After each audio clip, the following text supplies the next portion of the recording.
समझदारी तो इसी में है कि तुम मेरे इशारे समझ जाओ, और अगर तुम मेरे इशारे ना समझ पाए तो चाहे जितना मर्जी हो जाए, कोई फायदा नहीं है कि मैं तुम्हें आकर भी कहूं, आकर भी समझाऊं। कोई फायदा नहीं है। इसलिए इशारों को समझने की कोशिश तो करो। मैं हर वक्त तुम्हें बताता हूं तुम्हें क्या करना है, तुम्हें कैसे करना है, तुम कब क्या करोगे, ये सब बातें मैं तुमसे बताता हूं।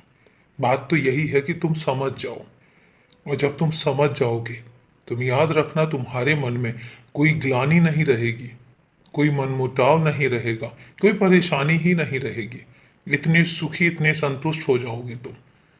और यही कारण है कि मैं तुमसे कहता हूं कि यहां वहां भटकना बंद करो।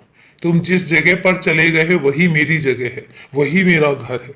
मंदिर में चले गए तो मेरा घर है, मस्जिद में चले गए तो मेरा घर है, गुरुद्वारे में चले गए तो मेरा घर है, और अगर चर्च में चले गए तो भी मेरा घर है, और अगर शिरडी आ गए तो भी मेरा घर है। मैं कहाँ नहीं हूं। देखने की कोशिश करो। तुम्हारी नजर देखने वाली होनी चाहिए। जिस दिन तुम्हारी नजर मुझे देखने वाली हो गई, यकीन मानो, मैं उस हर जगह पर तुम्हें मिलूंगा जहां जहां तुम अपनी नजर दौड़ाओगे।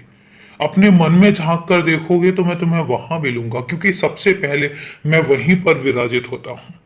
और मन में मैं उसके विराजित होता हूं जिनके मन में किसी के लिए राग द्वेष नहीं होता।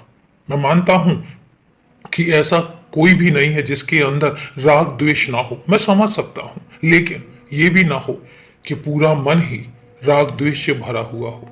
थोड़ा बहुत तो समझ में आता है, क्योंकि होना भी आवश्यक है। मनुष्य हो, ये सब चीजें होनी जरूरी हैं। अगर ये सब चीजें नहीं होंगी तो तुम्हारी जीवन दिनचर्या फिर भगवान से ऊपर हो जाएगी, क्योंकि भगवान एक ऐसी चीज है जिसके अंदर राग द्वेष नहीं होता, जिनके मन में किसी के लिए छल कपट नहीं होता। तो तुम उनमें से नहीं हो।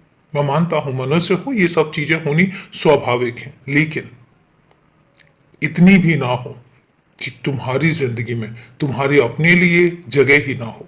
इसलिए मुझे कहीं और जाकर ढूंढो मत। मैं तुम्हारे ही अंदर हूं। मैं उस हर जगह पर हूं।